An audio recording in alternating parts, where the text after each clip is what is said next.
All right, so on today's tip, we're gonna talk about what kind of images you can shoot on one type of mesh. So for example, if you are a beginner, first of all, I recommend that you start with a 160 mesh, a 125 and a 180.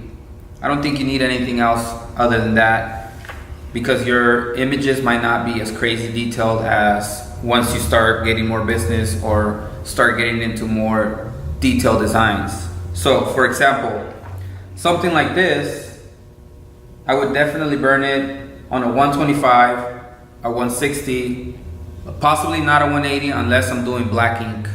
And I'm saying black ink because it's very thin and it's easy for the ink to work its way through the screen.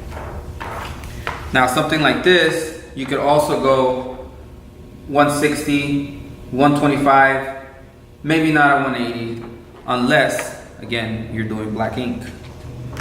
So you have a lot of room to play with when you have something that's not so detailed, especially if you are in your dark room and you run out of 160s and you only have 125, you're more than welcome to use a 125 for something that looks like this. Now if you want to get a little bit more detailed, even something like this where it's not overly crazy, there's not a lot of halftones, but there is some distress in the design, we can also do a 160. I wouldn't recommend a 125 because you might not get those small lines to wash out. But on something like this, you definitely want to go 180 and possibly 200 if you have to.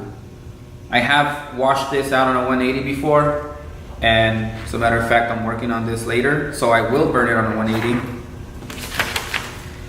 And once you get into screen printing a little bit more and you start being involved with either different customers or having curiosity on how things would look for maybe a 4-color process, which I don't recommend for manual presses, or simulated, which I've done before, and I have a sample here.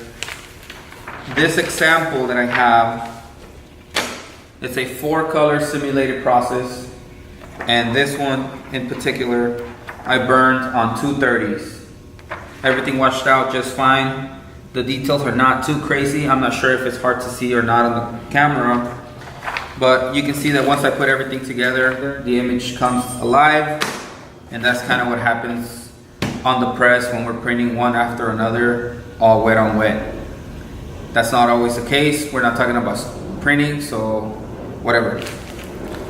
So that's it, you guys. If you guys are getting started, if you have like a tabletop press and you want to know what you can burn on what, I hope that this was helpful. Like I said, if you're just a beginner, I don't think you're doing anything crazier than this, where you only have solids. So you are more than welcome to put that on a 160 or on a 125. So thank you guys for watching. Let me know if you have any other questions for future videos. I can always help you guys with a request or just send me a message on my Instagram. See you guys in the next one.